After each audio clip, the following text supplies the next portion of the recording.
That's where we were at on October the 9th.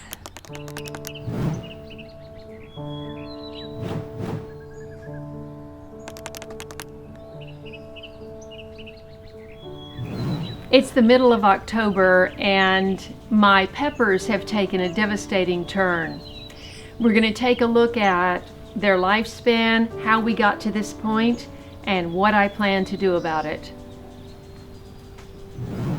I seeded 16 varieties of peppers, 4 sweet and 12 hot, on New Year's Day in diatomaceous earth granules. I created a grid on paper in case my plant tags got lost, as they have in the past. A month later, I seeded 6 more varieties from seeds ordered and sent to me.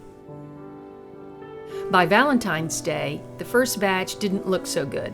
Though I've had good results with DE in the past in other trays, it didn't work well with this self-watering tray, and watering was uneven. I used organic seed starting mix for the second batch. Potting up the first batch to 16-ounce cups commenced on April 8th. However, things were a little out of control in the seed starting area. Some of the pepper leaves were shriveled up. This is what happens when you get a little too much on your plate. But look at these peppers. These are the way healthiest peppers I seeded. I am so impressed. Wow. Oh, no, Piecemeal Farm. Oh, I cannot wait. Oh, these are the banana sweet peppers from my friend Joe. And this is the sweet bullnose pepper. I loaded up the mini greenhouse and covered the opening with netting to keep out flying pests. On May 7th, I pulled out all the plants and gave them foliar sprays of fish fertilizer and Epsom salt, as well as plant-based soap spray for pests.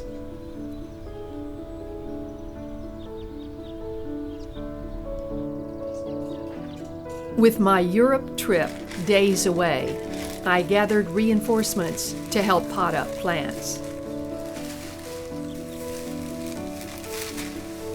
Wyatt Donan, who I met at a rally, was very interested in learning to grow food. He'd helped Eric and I develop the Parkway garden block. With me being gone for 4 weeks, I had to leave things in such a state as to be easily cared for. That means most of the peppers went into their forever homes of 3-gallon cloth pots. Squash, melons, eggplants, and cucumbers got potted up for the driveway garden block. We worked furiously to get it all done. The slower developing peppers would just have to wait in the greenhouse for me to get back. Okay. We have some work to do. Get those planted out this week. Oh, I've got my work cut out for me. 9 days after I returned from Europe and 2 days before I left for a 3-week Southeast tour, all the peppers were in 1 to 3 gallon pots and looking reasonably healthy, although they didn't have a ton of foliage. And I had pruned several back.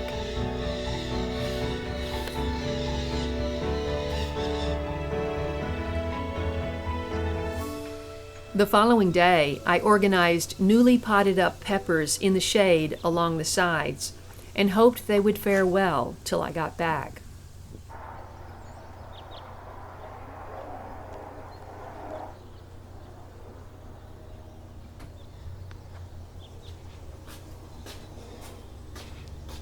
A week after I returned, I gave my peppers a spa day, which you can see in my pepper pick-me-up video. There was some yellowing of leaves, but I assumed that was from overwatering, and whitefly evidence, but in general I was pleased with how they looked.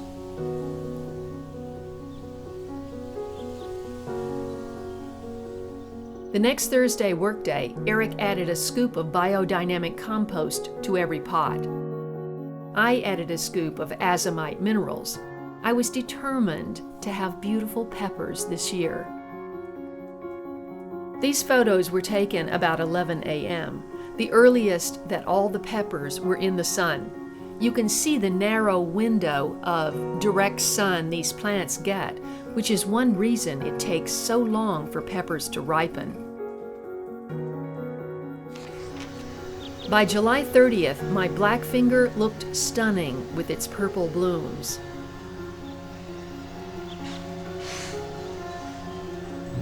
Back in the front yard, my 2 5-foot orange Thai trees from 2015 and 16 were struggling against the dreadful bacterial spot, if that's what it is. I had planted 4 2017 peppers near these two, and they all got it to varying degrees. Exactly the same thing from last year. Still managing to produce a few orange Thais, but when it's done, I'm taking this plant out. I was hopeful that if I kept the majority of 2017 peppers in the back of the house, they might be spared. We took the extra precaution of cleaning clippers with alcohol between plants. It would be August 17th before I would harvest ripe peppers from this year's plants. This is the banana pepper plant left over from 2015 seeds from my friend Joe. On August 22nd, I harvested a nice variety. Here they are with vegetables and photographed alone.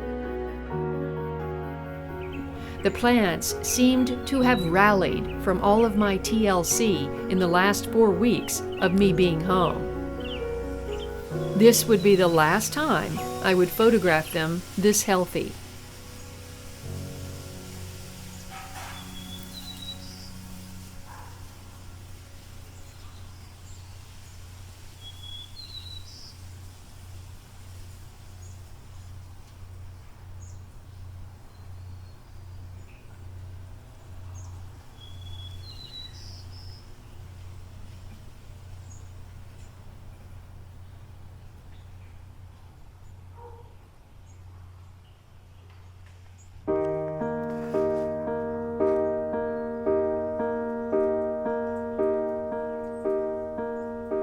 My peppers in good shape and enjoying the heat wave in late August, my attention turned to making green salsa with my jalapenos and Aunt Ruby's German green tomatoes and all the other things going on in the garden.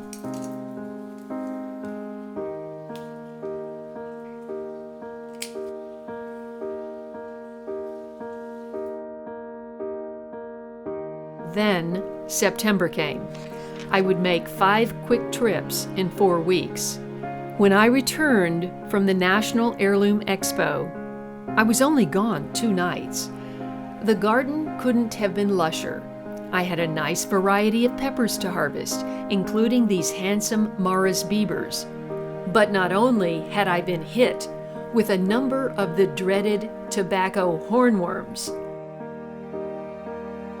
leaf miner had attacked all 31 pepper plants, which seemed to accelerate the bacterial spot. Not one pepper was spared. Now, this is going to be a 2-parter, I can already tell, because there's just way too much information for one video. So, as always, thank you so much for your support of this channel. I depend upon it to help it grow. And I'll see you next time in the next video.